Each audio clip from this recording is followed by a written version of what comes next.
Healing wounds. Pope Francis celebrates Mass on the site of a torture facility from Chile's brutal dictatorship. 20-week abortion ban. Pro-lifers optimistic after new developments in a proposed bill. We're on Capitol Hill. Terror update. A new study on terror suspects finds the majority are foreign-born. And building a culture of life. A new poll finds the majority of Americans want limits to abortion. Coming up next on EWTN News Nightly for Wednesday, January 17th, 2018.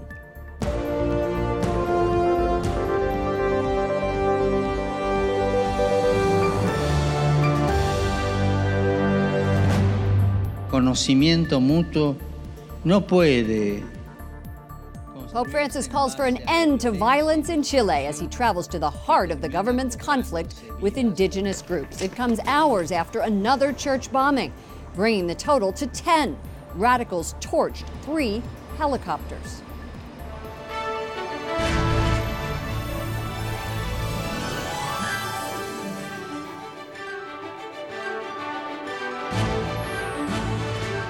Good evening from Washington, D.C., and thank you to those of you joining us from around the world for news from a Catholic perspective.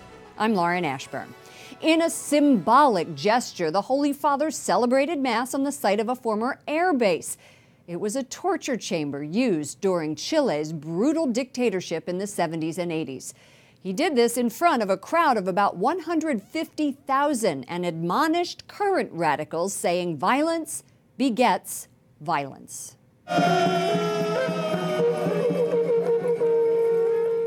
During Mass, the Pope called on the government to enforce agreements with indigenous. Last night, Pope Francis met with a small group of victims of clergy abuse at a woman's prison. He told inmates they shouldn't lose hope or their dignity just because they've lost their freedom. Pope Francis travels to Peru tomorrow. Joining us now is Father Jorge Herrera, a priest of Opus Dei who works in the Diocese of Santiago. Father, how are people reacting to the Pope's visit? Do they think this is a joyous occasion, or are some people still feeling very hurt? Are you hearing stories of conversion or forgiveness? Until today, there were many concerns and people were worried. But after they heard the Pope today, they have been very happy. That's what I've heard with the people. Also yesterday, after the Mass, people have been very, very happy, and they feel encouraged by his words of peace, his message of peace, and of working together to be a more united country and to work our differences. That's the most important thing. That they felt encouraged with that, with the hope that the Pope gave them, that they could have solutions to the problems, but always condemning violence. That's what the Pope said very clearly, that all kinds of violence should be condemned, and that he was very clear in that. What has this trip meant to you personally? Yes. Well, it's been very helpful because you have a reason to talk to people and to talk to people about their role in the church and their vocation, and that's very important for me. And I work with young people mostly. I work at a school. I'm the chaplain of a school only for boys, and they have been very committed with this trip. They have been helping us volunteers with the papal visit, and they have, for example, yesterday, most of them didn't sleep. They didn't get an hour of sleep at night just to be there helping people, giving them water, cleaning, and doing many important things for the Pope. And what we hope that is that the fruits of this visit remain here and that the people stay committed. And that's what we are trying to do now, so that we can use this kind of database of young people, young men especially, so that they stay together and they keep near the parish and the parish works, and to us, the priests, and in the school to our pastoral system, and so that they can grow in their spiritual life and be near the sacraments and be a little bit more like the Pope wants them to be. Father Jorge Herrera, thank you for being our eyes and ears on the ground there. We appreciate it. Thank you very much, Lauren. With the March for Life just days away, we are learning President Trump will be speaking to participants of the pro-life rally. EWTN News Nightly has learned President Trump will speak via satellite on Friday from the Rose Garden. And stay with EWTN for comprehensive coverage of the March for Life. We will be on the air from 9 a.m. Eastern until 5:30 Eastern this Friday, and it will include hosts from other EWTN shows.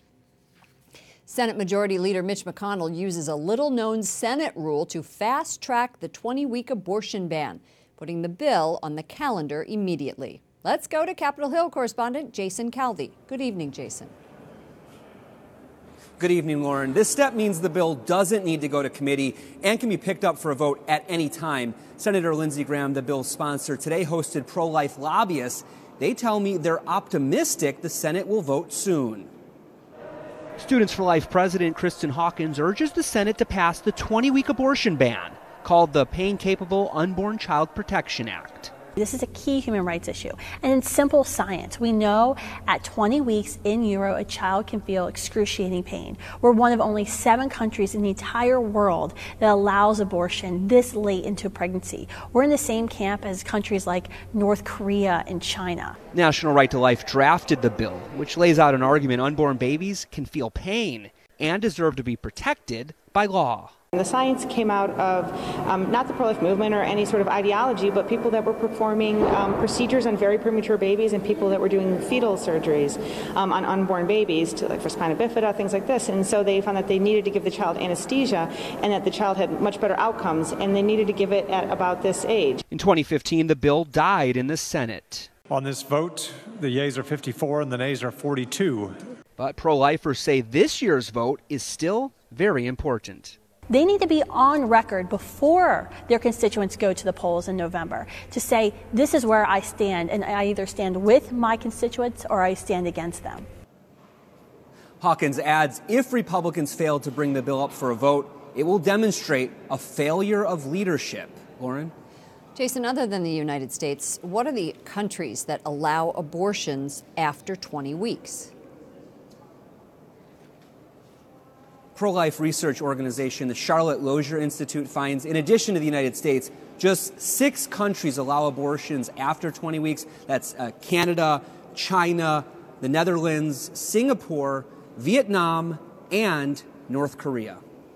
Capitol Hill correspondent Jason Calvi. Thank you, Jason. The Senate moves to vote for an extension on the Foreign Intelligence Surveillance Act, or FISA. The government says the legislation is needed to track terrorists, but critics say it could violate the privacy of U.S. citizens. The final vote is expected this week. President Trump is using a new report from the Justice Department and Homeland Security to support his call for immigration reform. The report says that 3 out of every 4 people convicted of international terrorism-related charges in federal courts since September 11, 2001, were foreign-born. The president tweeted, "We need to keep America safe, including moving away from a random chain migration and lottery system to one that is merit-based." I'm pleased to welcome Representative Francis Rooney, Florida Republican and former U.S. Ambassador to the Holy See, back to the program. Welcome, sir. Thanks for having me back on, Lauren. Do you think this new report will spur Congress to come together on a plan for immigration, a DACA extension, an exchange for border security enhancements? Well, I hope so. We need border security enhancements, and we need to do the things that are in the RAISE Act in a very drastically. I mean, our borders leak like a sieve, and it's no surprise that that report would have indicated so many foreign-born terrorists coming to the United States. You know, over half the people in this country illegally came on a visa and overstayed it. We can't enforce that. Representative Rooney, you are an original co-sponsor of the RAISE Act, which is that merit-based immigration system calling for an end to the visa diversity lottery and capping refugee admissions at 50,000 per year. Can this bill form the basis for a deal on immigration? I think it should be, because most Senate Democrats voted for these provisions in 2013 as part of their immigration reform, getting rid of the diversity lottery, ending chain migration, making E-Verify mandatory, a lot of these same concepts that we're trying to get incorporated right now. And that bill in 2013 had $1.3 billion for additional fencing along the border. I want to switch topics here from immigration to Pope Francis. As you know, he's visiting Chile, and he directly addressed the clergy sexual abuse scandal. He spoke about irreparable damage done to children. You served as the ambassador to the Holy See. Do you think that the Pope's directness in addressing this issue will be enough to change people's negative perspectives there toward the church? Well, I hope it helps. The polling that half the people are disaffected with the Catholic Church in Chile after those recent revelations is quite disturbing in what's heretofore a highly Catholic country. And, you know, we dealt with the whole abuse scandal when I was ambassador. We had recently had the cardinal law situation, and we had Pope Benedict working quietly to strengthen how police were brought in and notified and kind of cuff the bishops from the discretion to hide problems away. But he did it quietly. He didn't do it as overtly as Pope Francis is kind of taking it to the world stage. And is this a good strategy on Pope Francis's part? Oh, I definitely think it is. I think the church needs to show people that they're serious about this from the Pope on down. All right. Representative Francis Rooney of Florida, thank you so much for joining us. Thanks for having me on, Lauren. Retiring Arizona Republican Senator Jeff Flake issues a stinging rebuke of the president on the Senate floor. Flake says the president's repeated attacks on the media are repulsive. 2017 was a year which saw the truth, objective, empirical, evidence-based truth, more battered and abused than at any time in the history of our country, at the hands of the most powerful figure in our government. Flake says politicians in both parties must stand up to the president's attacks. Dozens of Jewish activists are arrested inside the Capitol today. The Israeli newspaper Haaretz reports the group was staging a sit-in protesting the president's threat to deport those brought to the country illegally as children. The Justice Department is supporting the Archdiocese of Washington in its lawsuit against the D.C. Metro Authority. In November, Metro denied the Archdiocese from posting its Find the Perfect Gift charitable campaign on buses. Associate Attorney General Rachel Brand writes, by rejecting the Archdiocese advertisement while allowing other Christmas advertisement, the agency engaged in unconstitutional viewpoint discrimination. The Justice Department is asking for a reversal. A diplomatic breakthrough in talks today between North and South Korea. The rival neighbors agree to allow their athletes to march together in next month's Winter Olympics under a unified Korean flag. Correspondent Wyatt Goolsbee reports from the State Department. Good evening, Wyatt. Good evening, Lauren. Officials here say North and South Koreans agreeing to march together in the Olympics opening parade is a positive step forward. But Secretary Tillerson says despite North Korea's willingness to come to the negotiating table, tension remains high over the North's nuclear weapons program. North Korea's willingness to launch missiles at any time presents a threat to people of all nationalities in the region's airspace each day. Based on its past recklessness, we cannot expect North Korea to have any regard for what might get in the way of one of its missiles or part of a missile breaking apart. Tillerson warning of complacency while at a summit this week in Vancouver, where top diplomats from the U.S., Japan, Canada, and the U.K. were in town to discuss North Korea. The Japanese foreign minister says he thinks the North Koreans are buying some time so they can continue to build their nuclear arsenal. The ministers agreed their countries need to up the pressure until the North takes steps to eliminate their nuclear program. As foreign ministers meet in Canada, today marks the third day of talks at the Korean border between representatives from the North and South. Officials on both sides have also reached an agreement to field a joint women's hockey team. Now, officials here say that's another positive step forward, but it's only a first step. Lauren? Correspondent Wyatt Goolsbee reporting from the State Department. Thank you, Wyatt. Hong Kong pro-democracy activist Joshua Wong is going back to jail, this time for 3 months. Wong, who is a Christian, led protests in 2014 that shut down parts of the city for several weeks. In an interview with EWTN News Nightly last May, Wong said he was advocating for freedoms of press and religion and the right of assembly. Bangladesh and Myanmar agree to return to the Rohingya to their native land within 2 years. The refugees will need to provide evidence of their residency in Myanmar, and many say they do not have it. The UN says the return must be done in, quote, safety and dignity. More than 650,000 Rohingya have fled to Bangladesh since August, following a crackdown by Myanmar's military. The UN expresses concern at the U.S. decision to withhold roughly half of its funding for Palestinian refugees. Washington will give $60 million to the UN Relief and Works Agency, but will hold back $65 million. Palestine says the U.S. is trying to pressure it to negotiate a peace deal with Israel. Coming up, arrested development. A former CIA officer is charged. We'll tell you the allegations. And golden moment. A former congressman, senator, and presidential candidate is honored at the Capitol.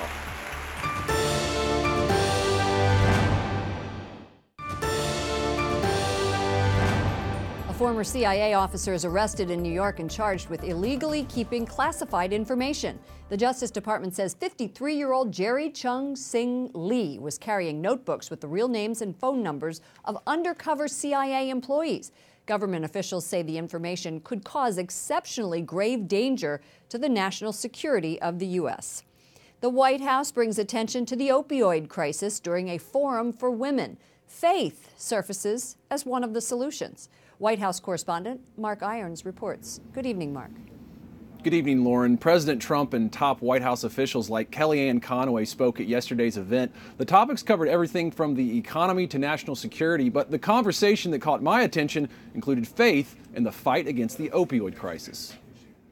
We don't believe that the best ideas and solutions come from Washington. Presidential counselor Kellyanne Conway, joined by business executives and state government officials who want to reverse the nationwide opioid crisis. A reported 2.4 million Americans addicted, resulting in 120 people dying every day from an overdose. Pam Bondi, Florida's Attorney General, tells me drug dealers will do anything to get people hooked, including putting harmful chemicals in common drugs.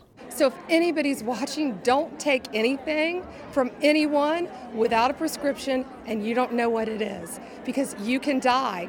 Emily Raitt shares her life-affirming story about overcoming a 7-year opioid addiction.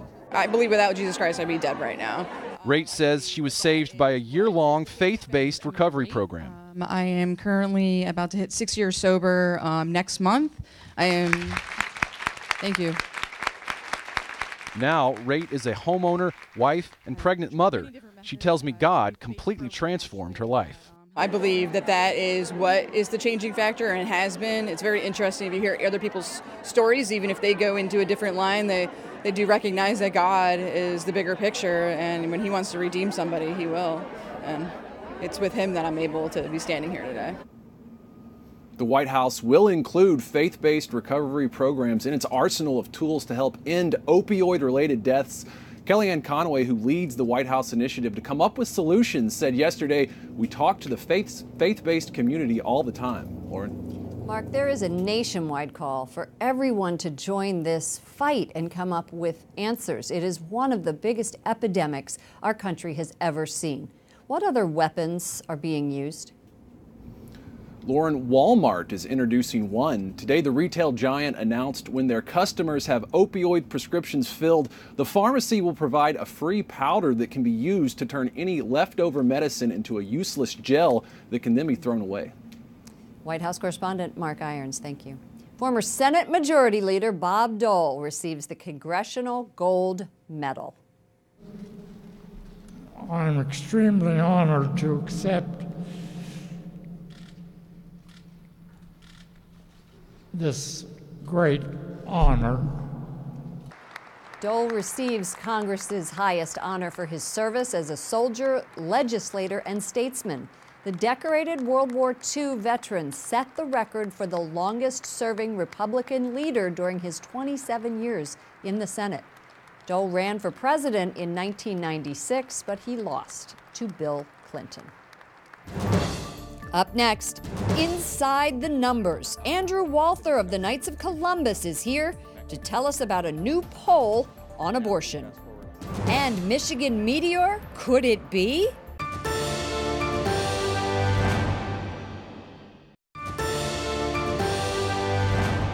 A new poll shows a majority of Americans believe abortion is morally wrong. and 3 out of 4 Americans believe it should be restricted. Here are some other key findings. 4 in 10 say abortion is a major factor in how they vote in presidential elections. 2/3 say abortion is morally wrong when the unborn baby has genetic issues like Down syndrome. 46% of Americans believe it's a scientific fact. Life begins at conception. This annual Marist poll on abortion is sponsored by the Knights of Columbus. And joining me now, Andrew Walther, Vice President of Strategic Communications and Planning for the Knights. Welcome back to the program. Good to be with you. You've been sponsoring this for almost 10 years. Are you seeing a trend for life? Yes, this is the 10th year of the poll, and I think absolutely we have seen a trend that shows that there is a consistent consensus for restricting abortion in a substantial way in this country. And that has been 3/4 or more basically for the entire 10 years. That 3/4, or I guess it was specifically 76%, include Democrats, Republicans, Independents. They all think that there should be restrictions. So Sure. Why aren't there restrictions? Well, I think right now the debate is at the ends of the spectrum. So you have people on either end of the spectrum driving a debate, and you have an American consensus that's maybe imperfect in terms of the way that it's viewed from both of the ends of the debate. But if you take that 76% number, people that would limit abortion to at most the first 3 months of pregnancy, and you're at about 50% for people that would limit it just to rape, incest, or life of the mother, you have the opportunity to get policy done with 3/4 of the American people on your side that I think people that are pro-life would applaud. And when you look at the numbers, you have a majority of people that identify as pro-choice would applaud this. You have a majority of Democrats, Republicans, and Independents. 6 in 10 Democrats, about 8 in 10 Independents, 9 in 10 Republicans would all be on board with that kind of legislation. But it is so divisive here in Washington. What can politicians take from this poll as they go out to campaign for the 2018 midterms? Well, you know, I think there were a couple of things. One is that abortion is a very important issue, not just in presidential races, but I think it was 45% of Americans say it's important in congressional races. So there is a sense in which this drives people's political thinking, especially when it comes to voting. There's also a sense in which people need to start to understand that abortion restrictions are actually popular with the American people. These kinds of laws are not something that puts the American people off. These kinds of laws are things that anywhere from 6 in 10 to 76% of the American people are on board with. So then what does it mean to be pro-choice? Well, that's increasingly difficult to tell, because when you ask someone who identifies as pro-life, what do you think about this restriction or that restriction on abortion? They are almost universally, 9 in 10 times, going to come out with the pro-life answer on that. When you ask someone who identifies as pro-choice, what do you think about this restriction or that restriction? You've got a 5 in 10, 6 in 10 chance that they're going to identify with the pro-life position on that restriction. So the pro-choice label, I think, has outlived its usefulness in terms of telling us what somebody actually thinks about a policy regulating or restricting abortion in a particular way. Fascinating. Thank you so much, Andrew Walther, Vice President of Strategic Communications and Development at the Knights. Residents in Southeast Michigan were greeted by a bright light and the sound of thunder last night, but it wasn't thunder or lightning. The American Meteor Society says it was a meteor. Michiganders, as they're called, report their homes shook, and that's because when the rock penetrated the Earth's atmosphere, it registered a 2.0 magnitude earthquake. People also reported seeing the gift from space in several surrounding states, including Nana, Rodney, our producer's grandmother. Now, before we sign off, we want to mention tonight is the 1,000th airing of EWTN News Nightly. I wasn't here for all of them, but we want to thank all of our loyal viewers for staying with us these past 4.5 years, and I want to thank the loyal staff, many of whom have been here since the beginning. And I look forward to the next 1,000. I'm Lauren Ashburn. Thanks for joining us. We'll be back tomorrow with more news from a Catholic perspective. And we will leave you with more images of the Pope's visit to Chile. Good night, and God bless you.